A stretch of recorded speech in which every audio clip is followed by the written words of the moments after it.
defensa a los ministros de Cristo, tercera parte, sería el título del mensaje de hoy. Voy a tomar lectura una porción pequeña, aunque se leyó del 1 al 15, solo voy a estar exponiendo hoy del 1 al 7, sería lo que vamos a predicar, 2 de Corintios 11, del 1 al 7. Y se encuentra bajo el mismo contexto, bajo el mismo tema de una defensa a los ministros de Cristo. Esta sección de segunda de Corintios tiene varios títulos. Le llaman uno las credenciales del apostolado de Pablo. Otros le llaman una defensa al ministerio de Pablo. Pablo está haciendo una defensa al ministerio. Pero más aplicable a nuestras vidas sería una defensa a los ministros de Cristo. O sea, al mismo tiempo, ¿por qué es lo que Pablo está haciendo, verdad? Porque el ataque en Corintios fue muy fuerte para el liderazgo de la iglesia, como lo vimos también en la clase de patrística. Entonces, que voy a tomar lectura, 2 de Corintios 2:11. Dice: ojalá me tolerares un poco de locura. Sí, toleradme, porque os celo con celo de Dios, pues os he desposado con un solo esposo para presentaros como una virgen pura a Cristo. Cuando uno lee el texto y lo desconecta de lo que hemos visto, de lo que hemos aprendido, pues se oye raro, ¿verdad? Porque en el capítulo anterior, 2 de Corintios 10, versículo 22, me parece, acabábamos de ver que Pablo dice que porque él no es como los que se alaban a sí mismo, porque ellos alabándose a sí mismos, midiéndose a sí mismos, no son juiciosos. Y se oye rarísimo que ahora Pablo va a entrar en esta sección, como algunos teólogos le llaman, el discurso del loco, porque él mismo lo dice. Va a hablar como loco, se va a poner a la par con ellos, pero no debemos de confundir. Pablo no va a entrar a medirse como se miden ellos. Ellos se miden comparándose consigo mismo. Ellos se comparan con la regla de medida que Pablo está usando para medirse, son las escrituras. Como ya lo vimos, son las mismas escrituras. Simplemente que ahora el apóstol va a hablar algunas verdades de su vida, de logros de su persona, que son logros en Cristo, pero lo obligaron por el descrédito que tienen de él, de su persona. Y entonces en este discurso es que él va a comenzar a hablar de esa forma. El apóstol Pablo introdujo algunos argumentos de peso por el cual le pide que le toleremos un poco de locura. Quiere recurrir a todos los argumentos válidos para defender la pureza de la prometida de Cristo, que es la iglesia, de su novia, ¿verdad? De su esposa. Entonces, él por eso, hay cosas que lo reventaron, que lo obligaron a hablar así. Porque debería uno siempre de esperar que los halagos vengan de los demás, pero a veces es tan atacado el ministerio que se desespera y comienza a hablar por sí mismo, y eso es muy común. Por eso el texto columna donde apoyo el mensaje de hoy es Juan 3:29, que dice: el que tiene la esposa es el esposo. Pablo está trayendo este principio del mismo Cristo, esta enseñanza, porque él se mide con la medida de Cristo, de la palabra, con el canon. Y por eso él dice: el que tiene la esposa es el esposo, mas el amigo del esposo que está a su lado y le oye, se goza grandemente de la voz del esposo. Y cuando Pablo mira que la novia, la prometida de Cristo, está siendo engañada, se enciende y comienza a hablar como loco. Vamos a ver varios argumentos de eso para que entiendan mejor el mensaje de hoy. Así pues, mi gozo está cumplido, dice la palabra del Señor.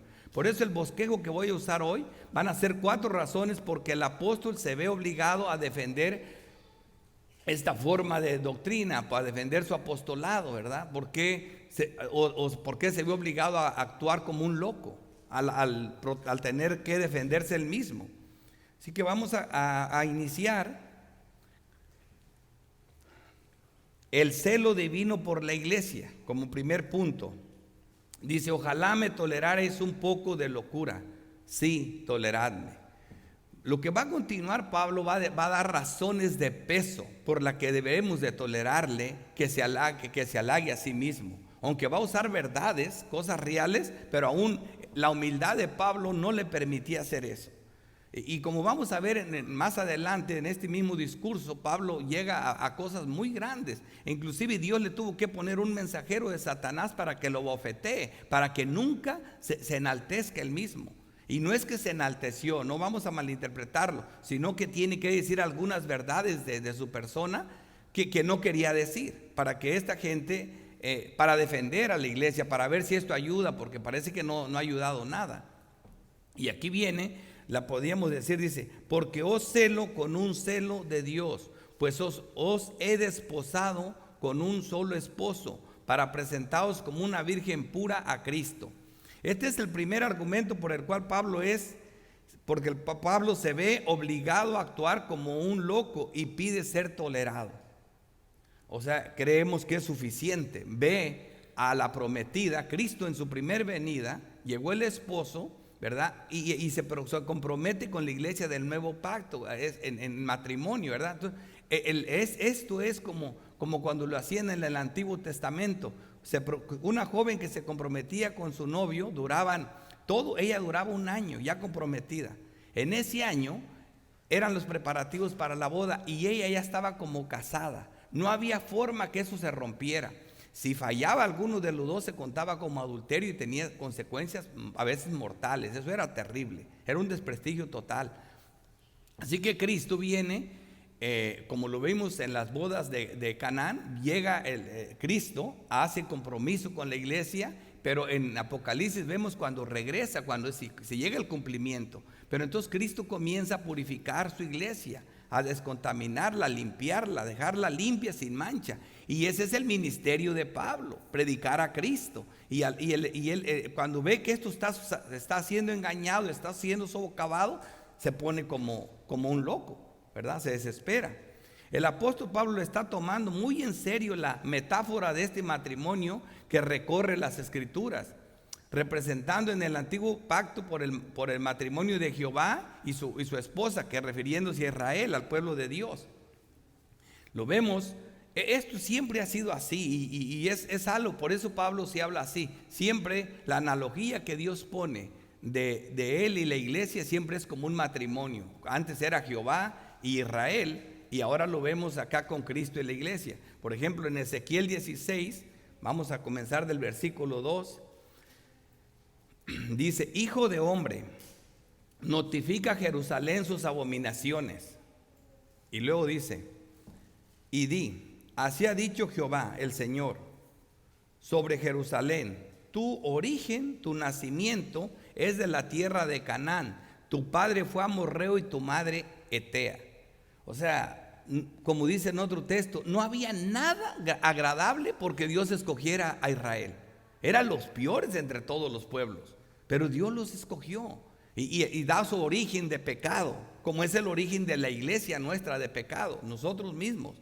Luego continúa, dice: y yo pasé junto a ti, en el 6, y te vi sucia en tus sangres. Así es como se encontraba la iglesia del antiguo pacto y así es como se encontraba la iglesia de gentiles del nuevo pacto cuando Cristo vino. Y cuando estabas en tus sangres, te dije, vive. Te dije, vive. Cuando estabas en tus sangres, vive. O sea, esta obra la hace toda el Señor. La iglesia no pone nada. Dice: te hice multiplicar como la hierba del campo y creciste y hiciste grande y llegaste a ser muy hermosa. Eso es lo que Dios hace, hermosear su iglesia. La parte espiritual es descontaminarla, limpiarla sin mancha y sin contaminación. Dice: tus pechos te habían formado y tu pelo había crecido, pero estabas desnuda y descubierta. Versículo 8: y pasé yo otra vez junto a ti y miré aquí que tu tiempo era tiempo de amores. Extendí mi mano sobre ti y cubrí tu desnudez y te di juramento y entré en pacto contigo, dice Jehová el Señor, y fuiste mía. Ahí está el matrimonio. Ahí está el matrimonio. ¿Cómo lo hace Dios? Te lavé con agua y lavé tus sangres de encima de ti y te ungí con aceite. Es una perfecta alegoría y símbolo de lo que Cristo va a hacer con su novia acá. Por eso Pablo, conociendo todo esto, se estremece de locura cuando ve a la iglesia en peligro. En Jeremías 3:14 dice: convertíos, hijos rebeldes, dice Jehová, porque yo soy vuestro esposo.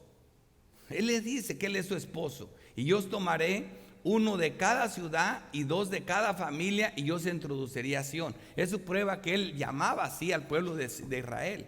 ¿Y cómo los iba a introducir a la tierra prometida? Oseas 2:19 también dice: desposaré conmigo, te desposaré conmigo para siempre, te desposaré conmigo en justicia, juicio, benignidad y misericordia. O sea, se casa con ella a pesar de que es una prostituta, pero la limpia, la purifica, la prepara. Es igual que nosotros también somos igual que esa prostituta, somos un pueblo rebelde, pecador, cuando viene Dios, pero comienza el proceso de limpieza, como lo vamos a ver ahorita que entre al Nuevo Testamento. Lo mismo vemos en la doctrina, en el Nuevo Pacto. Vemos esta alegoría del matrimonio de Cristo y la iglesia en Efesios 5. Ya esto es doctrina, pero van a ver cómo Pablo no habla nada extraño. Aquí va a quitarle el velo al Antiguo Testamento y vamos a verlo en una parte doctrinal hermosa de este texto que muchos se han perdido, no crean. Efesios 5 ya han hablado cosas que no tienen sentido, pero vamos a verlo. Efesios 5:25 dice: maridos, amar a vuestras mujeres. Hasta aquí dice así, y quiere hacer el ejemplo, ¿verdad? Así como Cristo amó a la iglesia y se entregó a sí mismo por ella. Y fíjate cómo dice: para santificarla, habiéndola purificado en el lavamiento del agua por la palabra de Dios. ¿Qué fue lo que pasó en Canaán? En las bodas de Canaán usó las tinajas de la purificación. La gente siempre dice: ay, qué milagro, Dios hizo el agua en vino. El problema del asunto era la señal que Cristo usó. El novio llegó, se compromete con su iglesia, comienza a purificarla. Eso fue lo que pasó, usó las tinajas de la purificación. Dice aquí: a fin de presentársela a sí mismo una iglesia gloriosa. Ven con la analogía que teníamos en el Antiguo Testamento. Allá la limpia, le quita la sangre, la unge con aceite. Una iglesia gloriosa que no tuviese mancha ni arruga ni cosa semejante, sino que fuese santa y sin mancha. Ahora, ¿qué tiene que ver Pablo con esto? Pues es la doctrina de Cristo. Los apóstoles es el cimiento de la doctrina. La iglesia permanece en la doctrina de los apóstoles. Y cuando Pablo ve afectado esto, se vuelve loco. Eso sí no aguanto. Ya a mí sí, a los ataques personales los he aguantado, pero no que me traten así a la iglesia.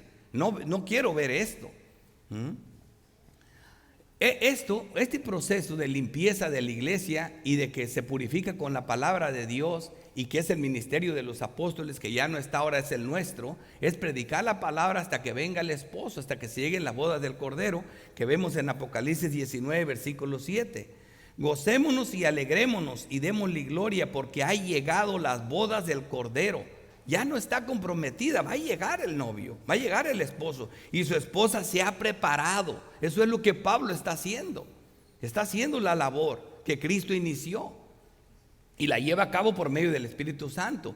Y ella se le ha concedido que se vista de lino fino, limpio y resplandeciente, porque el lino fino es las acciones justas de los santos. Ahora ya ves la parte espiritual. Todo tiene que ver en la parte espiritual con no pecar, con ser puros delante de Dios, con descontaminarse del mal.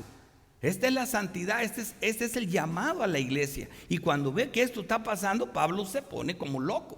Ahora estás entendiéndolo por qué te dice: toleradme mi locura. Esto fue lo primero. Vamos a ver el segundo. El temor de ver a la iglesia caer en el engaño es el segundo punto porque Pablo actúa como loco. Pero temo que como la serpiente con su astucia engañó a Eva, vuestros sentidos, esta es la palabra a subrayar, sean de alguna manera extraviados en la sincera fidelidad a Cristo.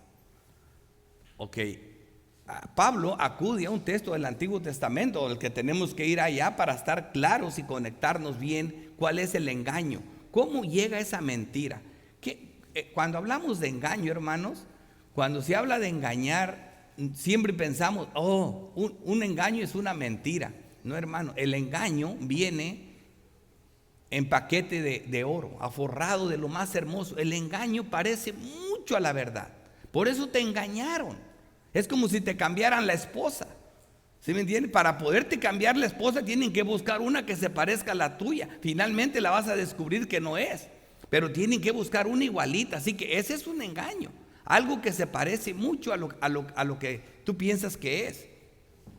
Dice aquí, y para mejor entendimiento de esta preocupación, vamos al texto citado por el apóstol, Génesis 3, un texto muy conocido y lo vimos en la escuela dominical, pero quiero que veamos los detalles de la sutileza del engaño. Miren esto: pero la serpiente era astuta más que todos los animales del campo que Jehová Dios había hecho. Pero la serpiente en sí no hubiera podido engañar a Eva, sino que Satanás entró en la serpiente. Y la serpiente, y ahí vamos a ver la primer voz registrada en las escrituras audible de Satanás. Dice, la cual dijo a la mujer. Aquí va a hablar, este es el primer registro de la palabra del diablo. Y dice así empieza el diablo a hablar. Con que Dios ha dicho, no comáis de todo árbol del huerto. ¿Dónde está el engaño ahí? Dios dijo que no comieran de todo árbol del huerto. No, Dios dijo, de todo árbol del huerto podéis comer, solo del árbol que está en medio del huerto no comerás, porque el día que comas ciertamente morirás. Pero mira cómo Satanás comienza a engañar. Y por eso Pablo se preocupa. ¿Qué es lo que están haciendo los falsos ministros en Corintios? Están metiendo herejías. Vienen de parte de Cristo, pero están engañando al pueblo con palabritas que ya no van. Así comienzan las herejías. Muchas verdades y herejías en medio. Dice, con que Dios os ha dicho, no comáis de todo árbol del huerto. Y fíjate lo que contesta la mujer. Y la mujer respondió a la serpiente, del fruto de los árboles del huerto podemos comer. Está corrigiendo al diablo. Pero el diablo dijo, ya te tengo. Ya empezaste a discutir conmigo, qué bueno, vas a perder.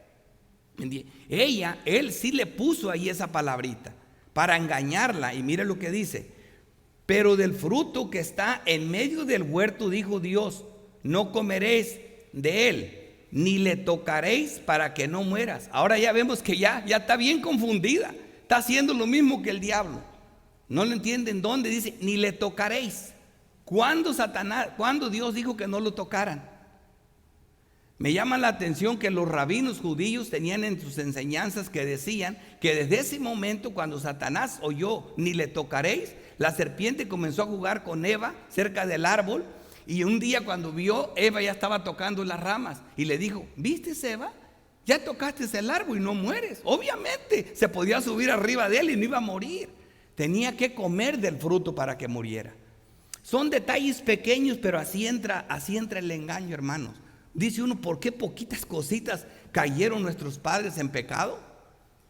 Así es como la iglesia se desliza por esas infiltraciones de pecado que entran a la iglesia. Así es el pecado. Y aquí dice, él entonces la serpiente dijo a la mujer, no morirás. Aquí sí ya abiertamente le dice mentiras, no morirás. Sino que sabe Dios que el día que comáis de él serán abiertos vuestros ojos y seréis como Dios, sabiendo el bien y el mal. El pecado siempre te ofrece algo atractivo.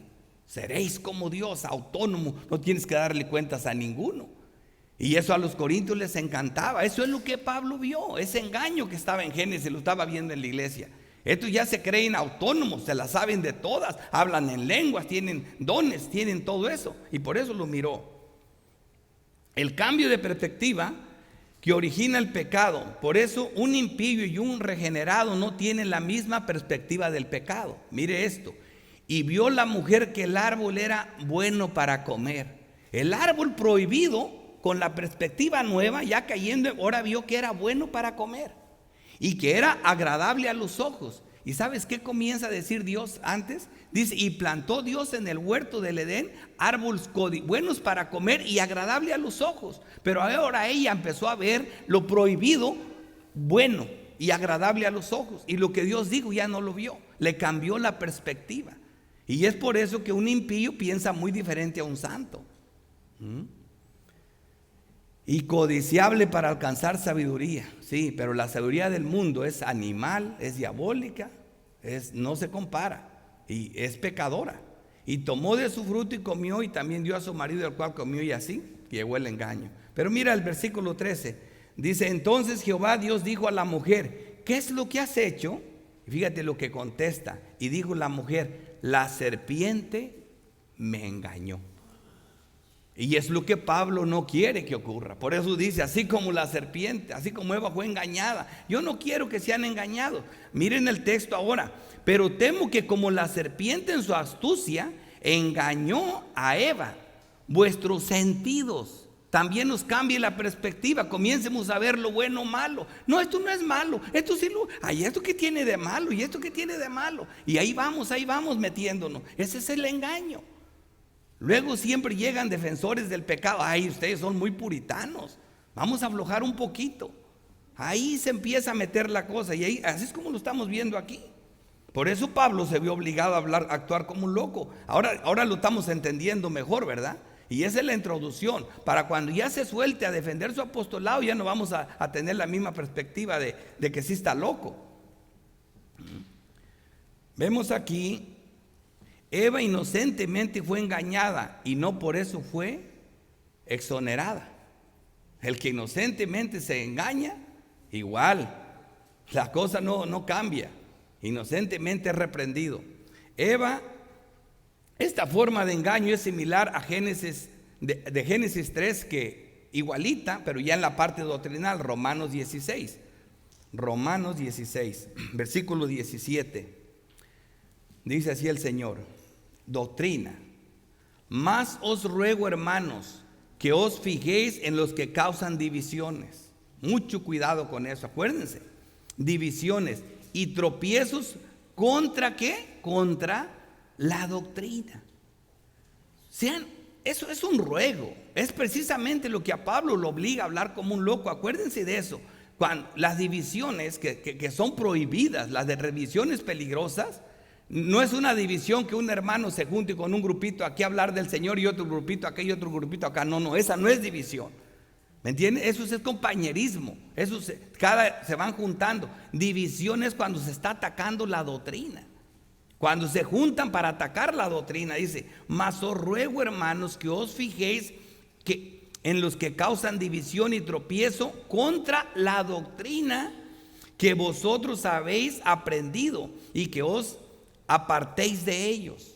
Hermanos, todos los que están aquí, la mayoría de los que son miembros de la iglesia, somos hermanos en Cristo porque compartimos la misma fe. Compartimos la misma fe, tenemos la doctrina. Cuando vemos eso que se está quebrando, que se nos prendan las alarmas. Dice aquí que habéis aprendido y que os apartéis de ellos. Sí, pero cuando eso pasa, luego, no, eso es muy peleonero, porque no te puedes, si ya se está atacando la doctrina, si hay divisiones, si hermanos están dividiendo a la iglesia, debemos de apartarnos de ellos. Eso dice la palabra de Dios, porque tales personas no sirven a nuestro Señor Jesucristo, sino que a sus propios vientres. Y de ahí comienza todo. Y cuando dice su vientre, que siempre quieren comer. No, por favor, está hablando que son apetitos de la carne. Estas personas que no están de acuerdo a la sana doctrina siempre están pensando en ellos mismos, siempre están pensando en satisfacer todos sus apetitos de la carne. Y comienzan a decir: bueno, aquí esta doctrina, a mí por ejemplo me encanta tomar. Bueno, pues empiezan a buscar textos que apoyen, como yo siempre he dicho, y en este punto lo vamos a decir toda la vida: el que toma no peca, pero el borracho sí peca, ¿verdad? Entonces eso es claro. Porque tenemos que ser claros con lo que la Biblia dice. Pero entonces comienzan a buscar cómo acomodarse a algunos textos. A otro le puede gustar otra cosa. La música se pasa de concierto en concierto, metiéndose, y luego empieza a buscar apoyo. Y comienzan a dividir la iglesia. Y siempre van a encontrar terreno fértil. Dice, aquí dice, porque lo que continúa ahí dice: y con suaves palabras, oye, ¿cómo lo hacen?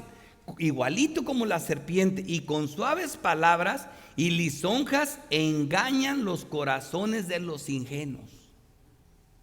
Es por eso que Pablo está actuando como loco. Es lo que estaba pasando en Corintios. Y cada vez que vemos eso, también nosotros nos ponemos enojados. No podemos ver algo así. No queremos ver un hermano engañado, ¿verdad? Y entonces ahora vemos ya vimos dos cosas claritas por qué el apóstol Pablo está hablando así. Primero, lo que vimos allá, ahora vimos el temor de ver a la iglesia caer en el engaño, como Eva cayó engañada. Esa era una, y la otra el celo por la esposa de Cristo, por la prometida de Cristo. Son dos cosas que ahora estamos entendiendo. Vamos a ver una tercera, nuestro tercer encabezado: la tolerancia de la imitación de las cosas sagradas. Esto es importantísimo. Esto tiene que ver con la doctrina. Miremos el texto, versículo 4.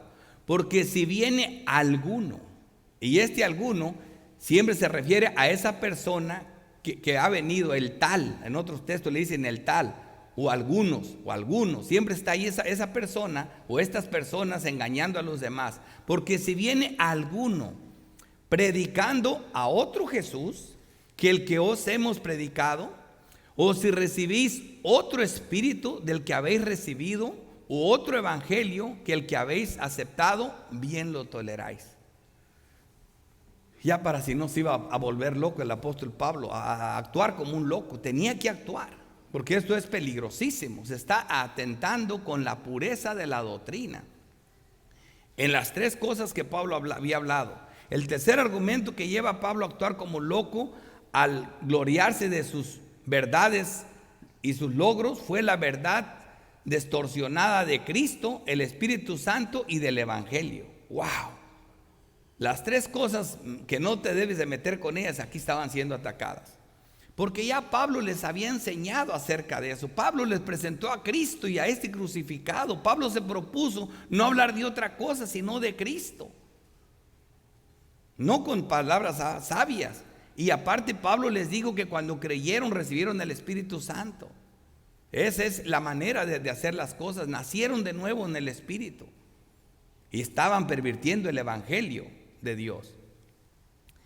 Si viene alguno predicando a otro Jesús que el que os hemos predicado. Esto es lo primero que vamos a ver. Esta misma advertencia hace Cristo. No crean que Pablo Cristo sabía que esto iba a pasar. Y cuando hablamos nosotros, hermanos, ¿por qué se dice eso de otro Cristo? Y luego hablamos, las iglesias, todas predican a Cristo, pero no estarán predicando otro Cristo. De eso es lo que estamos hablando. Que si no es la enseñanza bíblica acerca de la persona y la obra de Cristo, se está predicando a otro Cristo. Jesús lo advirtió en Mateo 24, en un pasaje escatológico, en el versículo 23. Le dice al pueblo: entonces si alguno os dijere, mirad, aquí está el Cristo, o mirad, allá está, no lo creas. Fíjate de dónde sale la doctrina de Pablo, de los labios de Cristo.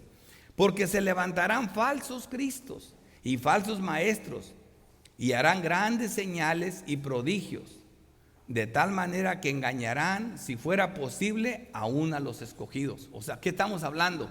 Que estos cristos, el falso Cristo es un engaño. ¿Qué sería? Le voy a dar un ejemplo. ¿Qué es un falso Cristo? Un falso Cristo, por ejemplo, es cuando vas a una iglesia y te presentan un Cristo humanizado, un Cristo al que solo está para complacer tus deseos. Aquí el divino eres tú, Él no. Él nomás te ama y Él se vive rogándote que lo aceptes en tu vida. Él, pobrecito, solo tiene un plan maravilloso para ti, pero te ruega que lo dejes entrar. Él te toca la puerta como un caballero, pero Él quiere que tú le abras. ¡Wow! Ese es un falso Cristo. Eso es un falso Cristo. ¿Cuál es otro falso Cristo? Problemas de alcohol, problemas de drogas, problemas con los hijos, problemas con el divorcio, problemas de dinero. Venga, acá tenemos un Cristo falso. Eso es un falso Cristo. Pero no te dicen que tienen un Cristo falso. Te dicen que ese es el Cristo de las Escrituras, pero ese no es. Ahorita van a ver algunas características de este Cristo, lo que dice la doctrina de Él. Y van a ver que no hay nada de esas cosas ahí. Esta fue la clara enseñanza del santo apóstol aquí mismo en Corintios. Primera de Corintios 15:3. Porque primeramente os he enseñado lo que asimismo recibí.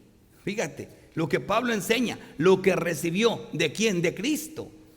Que Cristo murió por nuestros pecados conforme a las Escrituras. ¡Wow! Eso sí, ¿verdad? Así debe de ser. Y que fue sepultado y que resucitó al tercer día conforme a las Escrituras, en cumplimiento a la palabra de Dios. Vemos el apóstol Juan, todo el evangelio de Juan, del propósito del evangelio dice que Jesús hizo además muchas otras señales. Juan dice: yo narré 7 señales o milagros, pero estas se escribieron para que creas que Jesucristo es el Hijo de Dios, para que creyendo tengas vida en su nombre, para que así que te lo presenta te presenta los 7 señales con un propósito para que creas, y te presenta los 7 yo soy de Cristo, y te habla mucho de Cristo el evangelio de Juan. Solo haciendo un repaso, mira lo que vamos a ver: las 7 señales, 7 milagros. Cada milagro tenía un propósito. El primero, el agua en vino.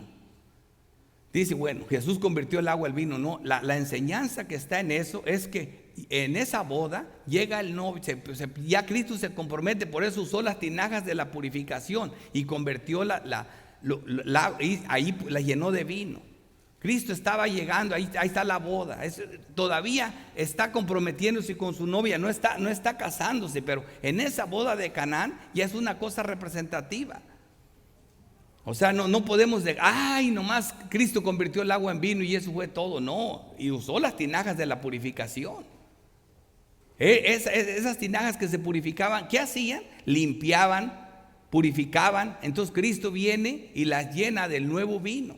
Él iba a purificar su iglesia, Él iba a limpiar, Él iba a proteger, Él iba a hacerlo mejor que nada. Y ahí es donde comienza lo que estábamos viendo del compromiso que tiene Cristo con la iglesia. Eso lo vimos en Juan 2. En Juan 4, el hijo del oficial del rey. Vemos el poder de Dios a la distancia, sanando un hombre sin siquiera ir a donde él estaba. Solo dijo la palabra y el hombre fue sano. Vemos ese poder de Dios a la distancia. Lo vemos en Juan 4, en Juan 5, el paralítico del estanque de Betesda. Vemos que la salvación no es por obras, es por gracia. Que el estanque de Betesda era una trampa del diablo. Un hombre tenía 38 años queriéndose meter ahí, pero le ganaban. Me ganaron, esas son obras. Tienes que entrar primero y te curas. Pero llega Cristo y le dice: ¿quieres ser sano? No tengo quien me meta al agua, no te preocupes, yo no necesito. Gracias a Dios que no te metieron al agua, porque ahora sí vas a ser sano de cuerpo y alma. Eso es la señal que se encontraba detrás de eso. Este es nuestro Cristo, este que salva de pura gracia, el que no tienes que correr primero para llegar al agua. Vemos en la multiplicación de los panes. ¿Y qué les dice? Ustedes andan detrás de mí estos miles, no porque vieron la señal, sino porque comieron y se llenaron. ¿Cuál era la señal? Yo soy el pan de vida. El que coma de este pan no morirá, no como sus padres que comieron del maná y murieron. El que coma de este pan tendrá vida eterna para siempre, porque Cristo es el alimento del alma. Esa era la señal. Ese es el Cristo que es el de las Escrituras. En el mismo Juan 6:19, Jesús camina sobre el agua. Es el mismo que dijo y el mismo que le dio la orden al agua: y sepárense las aguas. Y no se fueron a lo tonto, se separaron a un lugar seguro para que apareciera lo seco. Es el mismo que tenía dominio sobre el agua. Les está diciendo: llegó el Todopoderoso, el Dios que lo puede todo, el que camina por encima del agua, el que el agua le obedece. Le dice: endurécete, y se endurece y pasa por encima de ella. Eso es lo que estamos viendo. Ese es el Dios que conocemos nosotros. El ciego de nacimiento, y Cristo lo cura. ¿Y cuál era el propósito? Ya curó un ciego. No, decir: yo soy la luz del mundo. El que anda en tinieblas ya no más. Yo soy la luz del mundo. En Juan 11 revive a Lázaro. No, el milagro, la señal era que Él es la resurrección, que el que cree en Él, aunque esté vivo, no morirá, aunque esté muerto, vivirá. Este es el Cristo que estaban distorsionándolo ellos. Y vemos los 7 yo soy. Viene Jesús en Juan 6, dice: yo soy el pan de vida. Y ya saben todo eso, el alimento del alma. Yo soy la luz del mundo. Juan 8, ¿qué les dije? Vienen luego en Juan 10, dice: yo soy la puerta de las ovejas. El único lugar, el único medio de salvación, la única entrada al Padre, la puerta de las ovejas. Y luego viene allí mismo Juan 10, dice que Él es el buen pastor. Él es el pastor por excelencia, el que nadie arrebata sus ovejas, ninguna se va a perder. Él no falla, el de los otros falla.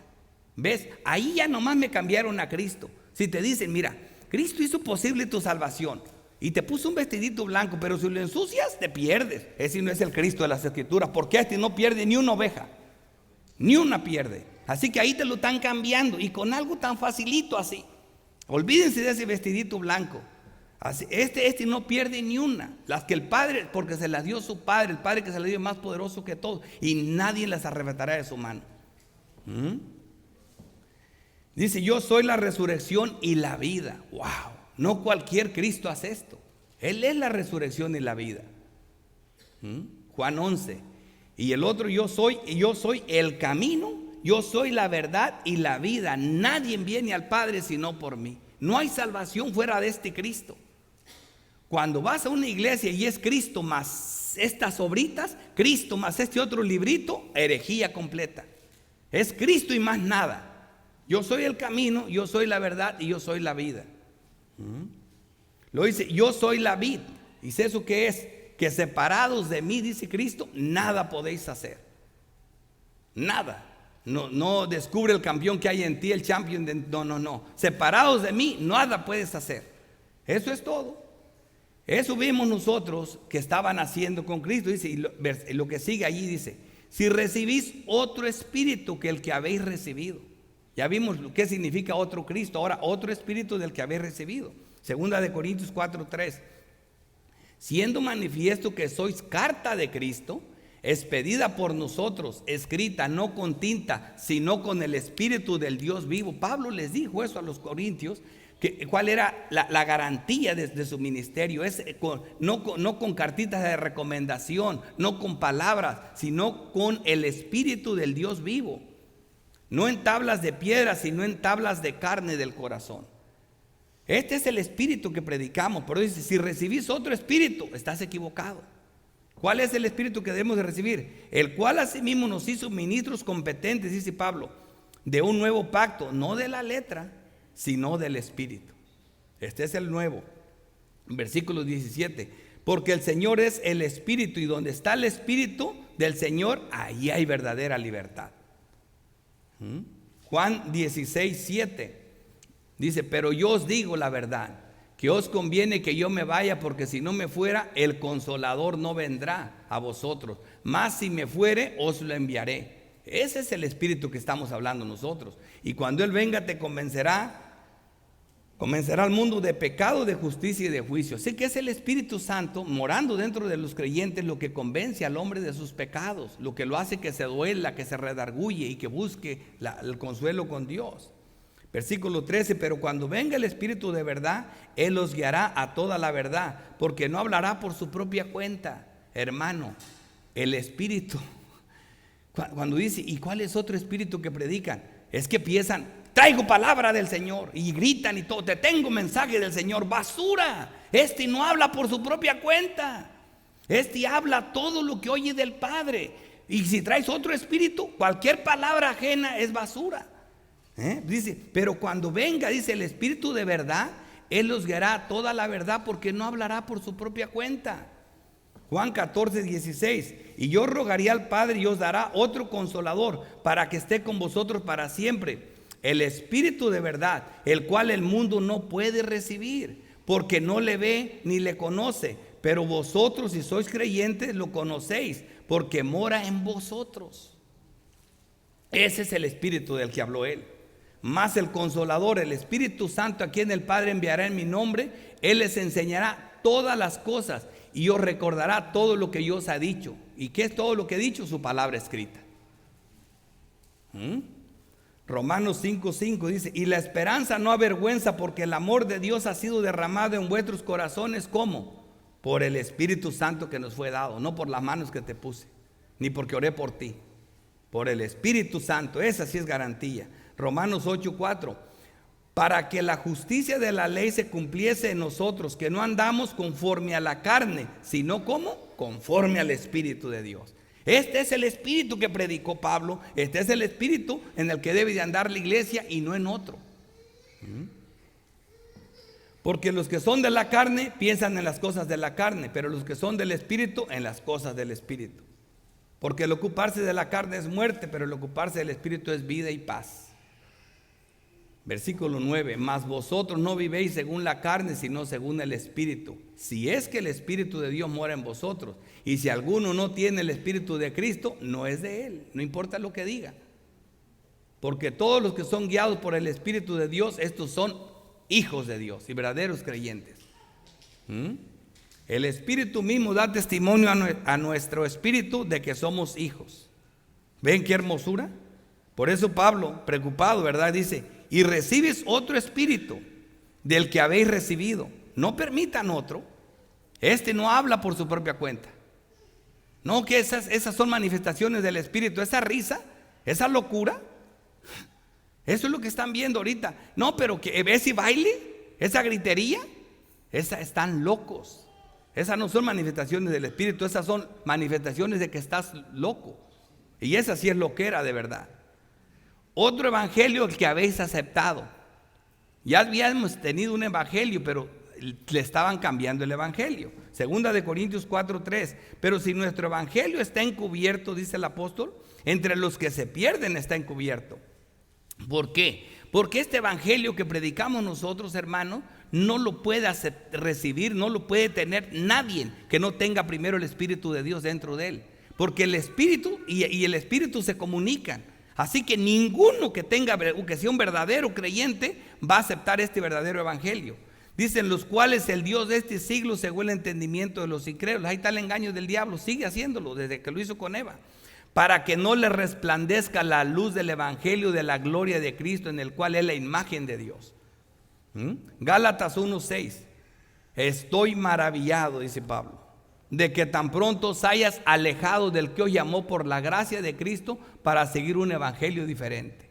¿Y cuál era ese evangelio? El de las obras. Sí, gracia, sí todo, pero también obras. Yo amo a Cristo, sí, pero tenemos que judaizar, como decían los judaizantes. Dice, no que haya otro, sino que hay algunos que os perturban y quieren pervertir el evangelio de Cristo. ¿En qué forma lo estaban pervirtiendo los judaizantes?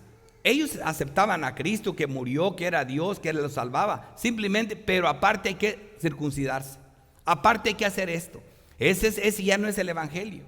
El evangelio es como es y se acabó. No se le pone ni se le quita. Y fíjate las advertencias de Pablo. Mas si aún nosotros, apóstol, lo más alto título que puede tener un hombre, nombramiento del nuevo pacto, es un apóstol. Hubo 12 y ya no hay ni uno más, y nunca ha habido más. Son 12, los apóstoles del Cordero. Ya veremos ese tema bien a fondo. Dice Pablo, más si alguno de nosotros, o un ángel, pero no dice ahí nomás, del cielo, porque también hay ángeles caídos, un ángel del cielo. Pablo está diciendo, así fuera un mismo ángel del cielo, os anunciara otro evangelio diferente al que os hemos anunciado, sea maldito, anatema, y eso significa sea separado de Dios completo. Así que esto es serio. Dicen, no, pero sí son hermanos, creen en Jesucristo, pero creen en una salvación por obras. Eso ya no es mi hermano, ese es otro evangelio. ¿Y qué dice la palabra de Dios? Que el que predique ese evangelio sea maldito. Entonces, ¿por qué yo voy a creer algo así? Versículo 9, lo repite, como antes hemos dicho, también ahora lo repito. Sí, si alguno os predica diferente evangelio del que habéis recibido, sea maldito, sea anatema.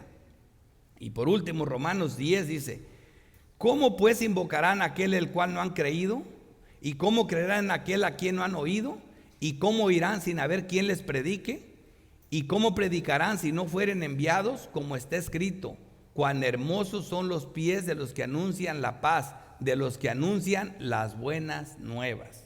Gracias a Dios que estas personas que anuncian el verdadero evangelio son personas escogidas, seleccionadas por Dios. Por eso dice, ¿cómo pues invocarán a aquel en quien no han creído? ¿Y cómo creerán sin haber quien les predique? Que no han oído. ¿Y cómo irán sin haber quien les predique? Hasta aquí parece que no hay problema, pero mira esto. ¿Y cómo predicarán si no fueren enviados? Porque te pueden predicar otro evangelio. Así que la fe es por el oír y el oír por la palabra de Dios. Este es el evangelio que yo les predico a las personas sin Cristo. ¿Cuál es? ¿Cómo les predicamos a una persona sin Cristo? Mira, Sabemos nosotros, por ejemplo, en Isaías 53 dice: mas el herido fue por nuestras rebeliones, molido por nuestros pecados. El castigo de nuestra paz fue sobre él, y por su llaga fuimos todos curados. Dice el 6: todos nosotros nos descarriamos como ovejas. En otras palabras, no hay justo ni siquiera uno. Y si no hay justo ni siquiera uno, y todos somos pecadores, entonces ¿cómo es que Dios nos salva? Y yo siempre les pongo el ejemplo que en la cruz se efectuó la obra de salvación. Por eso teníamos, siempre lo ha dicho aquí, en medio tenemos a Cristo crucificado. Se necesitaban 3 personas ahí. Tenemos a su derecha un criminal y a su mano izquierda otro criminal. Si no, ese era el número exacto de personas que tenían que haber sido crucificadas. Ese era lo perfecto que tenía que estar ahí. Uno a la derecha, uno a la izquierda y Cristo en medio. El del medio nunca pecó, puro, sin pecado. Pero Dios, representando a estos 2 hombres, a uno les demuestra su amor y Dios quiere ser justo. En uno tiene que caer la justicia y en otro tiene que llegar el amor. Pero el problema es que aún al que Dios quiere amar, al que Dios quiere establecer misericordia, ¿cómo Dios puede perdonarlo? Si la misma Biblia dice, Proverbios 17:15 dice: el que justifica al impío y el que condena al justo es abominación a Jehová. Así que ¿cómo Dios podía condenar al justo? ¿Cómo podía matar a Cristo? Es una abominación a Jehová. Pero también ¿cómo justifica al impío que Dios quiere salvar? Le dice Cristo que hoy iba a estar con él en el paraíso. ¿Cómo lo justifica? Porque es un impío. Y así toma sentido el texto de 1 de Pedro 3:18. Porque también Cristo, este es el Cristo que predicamos, padeció una sola vez por los pecados, el justo por el injusto, para que el injusto sea llevado a Cristo, al centro. Y así no se cometió abominación. Esa es la única obra que salva. El justo por el injusto, para que el injusto vaya al centro, al lugar del justo. Y esa imputación es la que vemos aquí. En Isaías 53 dice: mas el herido fue por nuestras rebeliones, molido por nuestros pecados. El castigo de nuestra paz fue sobre él, porque no hay paz para el impío, dijo mi Dios, pero el castigo de nuestra paz fue por él, y por su llaga fuimos nosotros curados. Y luego dice: todos nosotros nos descarriamos como ovejas, cada cual se apartó por su camino, mas Jehová cargó en él, ¿me entiende? Cargó en él el pecado de todos nosotros representados por este hombre. Dios cargó en él el pecado de todos nosotros. Y esa es la doctrina de la imputación. La única manera de ser salvos es que Cristo nos dé su justicia perfecta y él tome nuestro pecado y muera por él. En esa obra santa de salvación, ahí está nuestra fe. Ese es el evangelio que predicamos, ese es el evangelio que creemos, y no hay otro evangelio. El de la pura gracia, el de que Dios hace la obra de salvación completa y la obra de santificación completa, porque con una sola ofrenda hizo perfectos para siempre a los santificados. Ese es el evangelio que creemos nosotros. Por último, el último punto, el conocimiento de Pablo demostrado. Y pienso que nada he sido inferior a aquellos grandes apóstoles, pues aunque sea tosco en la palabra, no lo soy en el conocimiento, y en todo y por todo os hemos demostrado. El cuarto argumento que lleva a Pablo a defenderse de los falsos maestros es de poner más énfasis en la buena oratoria que en el conocimiento del bendito evangelio de Cristo. Es lo que estaban haciendo. Cuando él dice: pienso que nada he sido inferior a aquellos grandes apóstoles, creemos por el contexto que no se refiere a los 12, a los apóstoles del Cordero, no. Se refiere a los falsos apóstoles que vamos a ver más adelante. Dice: pues aunque sea tosco en la palabra, porque de eso lo acusaban, no era como Apolo, no tenía una oratoria, no era un excelente orador, ¿verdad? Dice: no lo soy en el conocimiento, y lo que salva es el conocimiento, no la oratoria, no que bien lo hace. En todo y por todo los hemos demostrado. ¿Por cómo? Por la primera prueba de demostración, que los corintios tenían el sello de su apostolado.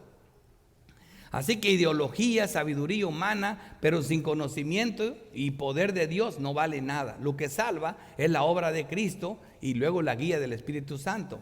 Pero en 1 Corintios 2:1 dice el apóstol así: así que hermanos, cuando fui a vosotros para anunciaros el testimonio de Dios, no fui con excelencia de palabras o de sabiduría. Y sin embargo, ¿cuántos creyentes no había en Corintio? Y no fue con sabiduría. Ahora, ¿por qué quieren sabiduría? Si no fue así como se salvaron.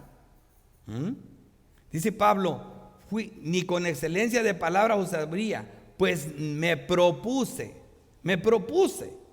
porque también puedo, pero me propuse no saber entre vosotros cosa alguna, sino a Jesucristo y a este crucificado. Él sí predicaba al único Cristo. Y estuve entre vosotros con debilidad y mucho temor y temblor. Esa es la actitud de un siervo ante la iglesia, no con arrogancia, no como adueñándose de la grey, no como diciendo que él está por encima de todos. Dice, y ni mi palabra, ni mi predicación fue con palabras persuasivas de humana sabiduría, sino con demostración del Espíritu y de poder. Eso es lo que cambia todo. Un ministro predica la palabra de Dios, pero cuando las personas se convierten y son verdaderos creyentes, ahí vemos el poder de Dios, vemos la guía del Espíritu Santo salvando a las personas, y eso viene de Dios.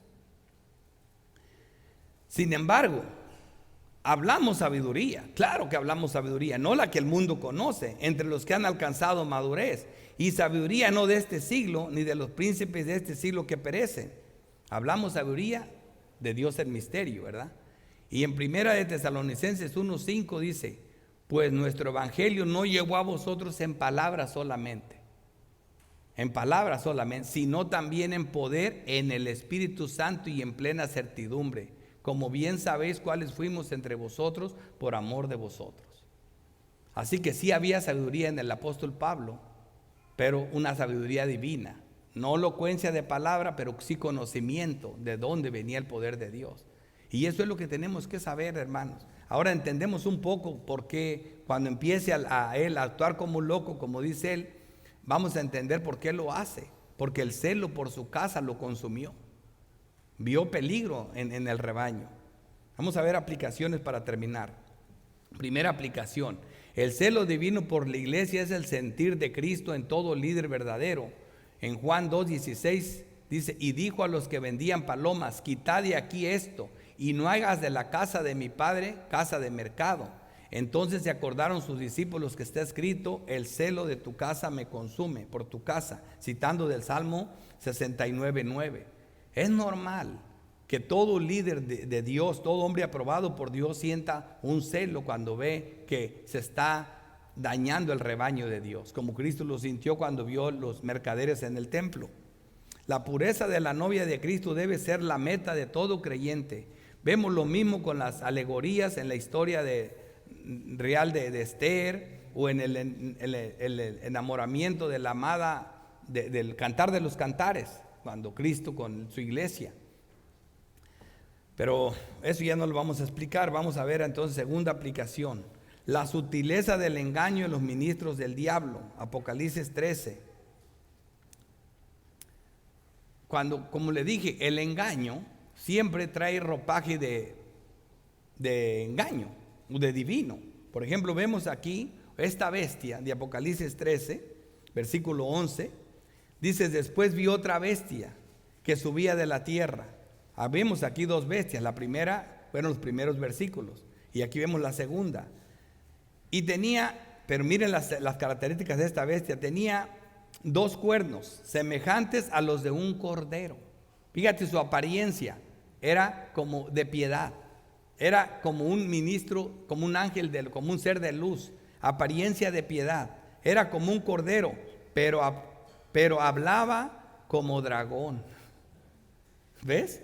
Así que cuando una iglesia, es una iglesia, apariencia de piedad, tiene una cruz allá arriba, pero cuando te metes hablan como dragón. Fíjate cómo hablan, fíjate lo que dicen. Apariencia de piedad, pero cuando habla como dragón. Ejerce toda la autoridad de la primera bestia, es el diablo que está detrás de toda religión falsa, en presencia de ella, y hace que la tierra y los moradores de ella adoren a la primera bestia, cuya herida mortal fue sanada. También hace grandes señales, oigan esto, ¿les suena eso? Milagros mentirosos, de tal manera que aún hace descender fuego del cielo a la tierra delante de los hombres. ¿Y qué hace? Y engaña a los moradores de la tierra con las señales que se le ha permitido. Por eso dice Cristo, esta generación adúltera y perversa demanda señal. Ya no se le dará más señal que la de Jonás, que así como Jonás tuvo 3 días y 3 noches en el vientre del gran pez, es necesario que el Hijo del Hombre esté en el centro de la tierra. Es Cristo, esa es la señal, esa es la obra, el único milagro que se necesita para salvación. Tercera aplicación, la tolerancia de las limitaciones de las cosas sagradas. Predicar otro Cristo. Veamos primero cómo nos presentan a Cristo solo en Juan. Y eso lo voy a hacer rápido, porque quiero que sepan cuál es el Cristo que predicó Juan, cuál es el Cristo en el que creemos nosotros. Y por así, nomás por verlo. Dice como el verbo de vida, dice: la sangre de Jesucristo su Hijo nos limpia de todo pecado. Ese es el Cristo que predicamos, la única sangre que nos limpia de pecado. Él es fiel y justo para perdonar nuestros pecados y limpiarnos de toda maldad. Él hizo posible nuestra salvación. Pero nosotros tenemos la unción del Santo, tenemos la unción de Cristo, del Espíritu Santo que Él nos dio. Primera de Juan 2, Él es nuestro abogado, así lo presenta Juan. La sangre de Jesucristo su Hijo nos limpia de todo pecado. Este es el Cristo que predicamos. Y Él es la propiciación por nuestros pecados. ¡Wow! Él es la propiciación. Este es el Cristo, lo puede ver en diferentes facetas, pero es el nuestro. Esta es la promesa que Él nos hizo, la vida eterna. Y todo aquel que tiene esta esperanza en Él se purifica a sí mismo. ¿Ves? ¿Cómo te limpias? Cuando tienes la esperanza en Cristo. Y todo aquel que dice: y sabéis que Él apareció para quitar nuestros pecados y no hay pecado en Él. Este es el Cristo que predicamos, el que quita el pecado pero sin nunca haber pecado. Dice: todo aquel que permanece en Él no peca. La única manera de no pecar es estando en Cristo. ¿Para qué? Dice: para esto apareció el Hijo de Dios, para deshacer las obras del diablo. Él tiene poder sobre el diablo. Este es el Cristo que predicamos. Y en esto sabemos que Él permanece en nosotros por el Espíritu que nos lo ha dado. Sí, si sientes orgulloso que tienes el Espíritu Santo, es por lo que Él hizo, por su obra bendita. Por eso les dice: le conviene que yo me vaya, porque si no, no viene el Espíritu Santo. Tenía que pasar por la cruz. Primera de Juan 4. Todo aquel que no confiesa que Jesús es el Hijo de Dios, permanece en Él. Dice: de Dios, permanece en Él y Él en Dios. Perdón, todo aquel que confiesa que Jesús es el Hijo de Dios, Dios permanece en Él y Él en Dios. Este es el Cristo. Nosotros le amamos a Él porque Él nos amó primero. Primera de Juan 5 dice: todo aquel que cree que Jesús es el Cristo es nacido de Dios. Este es el Cristo, no otro Cristo. ¿Quién es el que vence al mundo? Sino el que cree que Jesús es el Hijo de Dios. ¿Cuántas cosas hermosas tenemos de este Cristo nosotros? Y este es el testimonio que Dios nos ha dado, vida eterna, y esta vida está en su Hijo amado. ¿Quién es el que vence al mundo? Sino el que cree que Jesús es el Hijo de Dios. Y este es el testimonio que Dios nos ha dado, vida eterna, y esta vida está en su Hijo bendito. El que tiene al Hijo tiene la vida, y el que tiene al Hijo de Dios y el que no tiene al Hijo de Dios no tiene la vida. Pero sabemos que el Hijo de Dios ha venido y nos ha dado entendimiento para conocer el que es verdadero, y estamos en el verdadero, en su Hijo Jesucristo. Este es el verdadero Dios y la vida eterna. Este es el Cristo que predicamos y no aceptamos otro. Efesios 2:4, según nos escogió en Él, en Cristo, antes de la fundación del mundo, para que fuésemos santos, así como Él limpia su iglesia, y sin mancha delante de Él, en amor, habiéndonos predestinado. Sí, a este no le tocas la puerta.